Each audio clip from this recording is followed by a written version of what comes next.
Parliamentary Secretary to the Minister of Immigration, Refugees and Citizenship. Thank you, Mr. Speaker. I'll be splitting my time this morning with the member for Mississauga East Cooksville. Mr. Speaker, it is my honour to rise in the House today on behalf of my riding of Parkdale High Park to speak in favour of Bill C-31, the Canada-Ukraine Free Trade Agreement Implementation Act. Our government has signed the Canada-Ukraine Free Trade Agreement on July 11, 2016.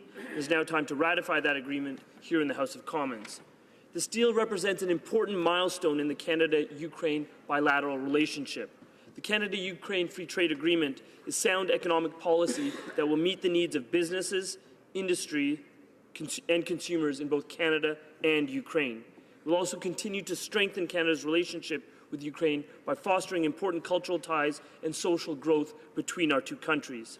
Finally, the Canada-Ukraine Free Trade Agreement makes an important contribution to Canadian foreign policy by helping consolidate Ukraine's place in Europe while keeping in check aggressive foreign powers in the region.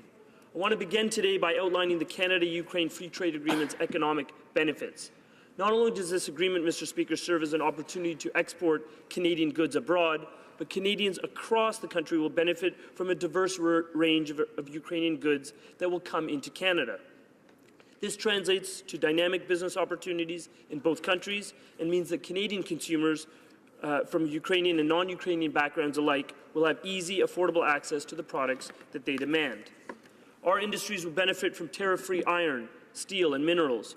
Ordinary Canadians will find new occasions to sample specialty Ukrainian confectionaries and beverages. This includes enticing treats such as Ukrainian chocolate, baked goods, even Ukrainian vodka, Mr. Speaker, just in time to warm us up over the holidays. These goods will all be tariff-free, which means that middle-class Canadians will pay less in stores for the same high-quality goods. The same can be said for our Ukrainian allies. Their consumers will enjoy more affordable Canadian beef, pork, and seafood, which will translate to increased demand for our Canadian producers and manufacturers. Mr. Speaker, Canada and Ukraine are already important trade partners, and our economic relationship continues to grow with each passing year. In 2015, bilateral trade between our two countries increased by 14% over 2014, totaling almost $278 million. Of this, Canada's exports to Ukraine reached approximately $210 million. This is clearly a business opportunity we cannot afford to miss out on, as it will accelerate the growth of both of our economies. Mr. Speaker, the evidence is clear. Consider what happened when Canada entered into NAFTA. Over a 12-year period, Canadian merchandise trade with the United States doubled. Over the same period, Canadian merchandise trade with Mexico increased eightfold, and it continues to grow by over 10% per year. Our economic integration with each of these countries helps make Canadian businesses more innovative and competitive. Mr. Speaker, the same thing will happen with Ukraine. And we will see spillover effects with the rest of Europe. Mr. Speaker, but this isn't just about imports and exports. The Canada-Ukraine Free Trade Agreement, like all such free trade deals, will ensure that trade relationships follow predictable rules and reduce technical barriers. As a result, our businesses will be better prepared to offer value-added products and services to markets across the globe. Mr. Speaker, despite the widely acclaimed fiscal effects of free trade agreements like the Canada-Ukraine Free Trade Agreement, this accord has important implications beyond its economic benefits for both countries. Bill C-31 will strengthen Canada-Ukraine relations. That is why the 7,000 proud Ukrainian Canadians in my riding of Parkdale High Park have been advocating for free trade.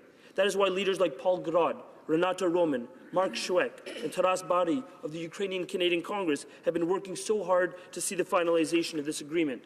That is why Mark Marzato, the president of the Ukrainian-Canadian Professional and Business Association of Toronto, wants to see the Canada-Ukraine Free Trade Agreement ratified here in the House of Commons. This is why I receive numerous communications from my constituents, people like Lida Lada, people like Anna Samotiak, who leads the Ukrainian-Canadian Social Services, people like Ludmila Kolesnichenko of Canada-Ukraine Immigrant Aid Society, and people like Andrei Sochanisky from the Ukrainian Credit Union. All of these people care deeply not just about this agreement, Mr. Speaker, but about the future of the Canada-Ukraine relationship. To all of these individuals and groups, I say thank you for your continued advocacy. Дуже дякую. All of these advocates know that concluding a free trade agreement between Canada and Ukraine will strengthen the ties between our two countries. And when we facilitate and promote trade relations with other nations, we open channels of communication with them, Mr. Speaker.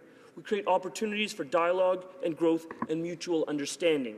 And these channels inevitably lead to closer relations. This means that Canada is building trust with Ukraine, and in turn, Ukraine is building trust with Canada. We are forging pathways to share more than just our trade goods. We will strengthen the cultural exchange between our two nations, and we will be in a better position to promote our interests in Ukraine and learn more about what Ukraine can offer in Canada.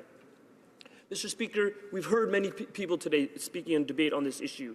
We know that Ukrainian culture and history are already woven into the tapestry of Canadian heritage. Canada is home to 1.3 million people of Ukrainian descent. We started to welcome Ukrainians to our shores 125 years ago. So Ukrainian contributions to our country's history are vast and they are deep. We celebrate those contributions each year in my riding at the Bloor West Village Ukrainian Festival, one of the single largest annual celebrations of Ukrainian culture in North America. Mr. Speaker, in 1991, this country, Canada, was the first Western nation to recognize Ukraine's independence on December 2nd of that year. On behalf of my riding of Parkdale High Park and the thousands of members of the Ukrainian diaspora within my community, I welcome the opportunity, through the ratification of this trade agreement, to work even more closely with the Ukrainian community. Mr. Speaker, the ratification of this free trade agreement could not come at a more critical time. Crimea has been illegally annexed. A war is raging in the Donbass. Our government has made commitments to defend Ukrainian interests against increasing Russian intervention and aggression, and free trade is yet another means of doing this. This trade accord is a symbol of our steadfast support and solidarity with Ukraine and its interests. This agreement will not only benefit Ukraine by contributing to the economic power it needs to assert itself on the world stage, it will also strengthen the economic and cultural relationship between Ukraine and the European Union. Allow me to explain, Mr. Speaker. Canada and Ukraine both have free trade agreements with the EU. Thanks to our government's efforts, Canada has signed on to CETA, while Ukraine has a deep and comprehensive free trade area for the EU. These triangular trade relations are significant for several reasons.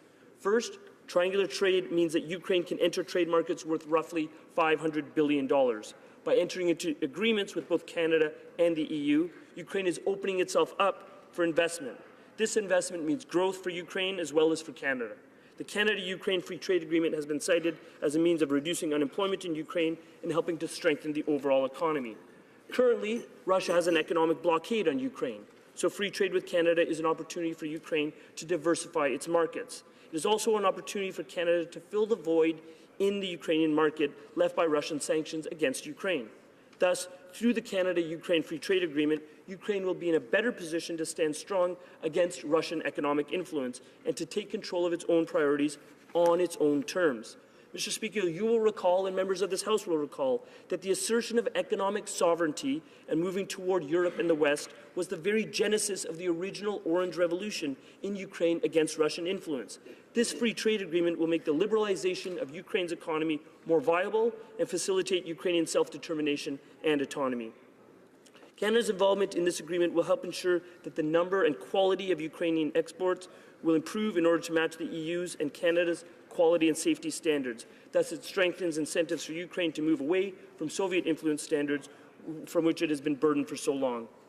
Mr. Speaker, this demonstrates that Bill C-31 is not only economically sound for both Canada and the Ukraine, but it is also ethically responsible. Ukraine's evolving regulatory standards can be aligned with Canadian and European standards for safety, intellectual property rights, and environmental protections, thus paving the way for responsible, clean, and ethical investment. This also means Canada will be in a better position to support Ukraine's democratic transformation.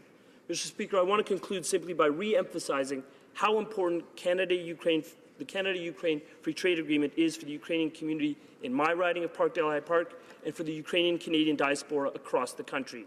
The agreement will cement deep historical, cultural, social, and economic ties between our two nations. This agreement is sound economic policy. It will facilitate dialogue between Canada and Ukraine in social and cultural ties, and it aligns with our ethical duties to support our allies in Eastern Europe against foreign aggression. I stand in support of Bill C-31, I stand in support of Ukraine, and I encourage all of my colleagues in this chamber to do the same. Slava Ukraini! Героям слава!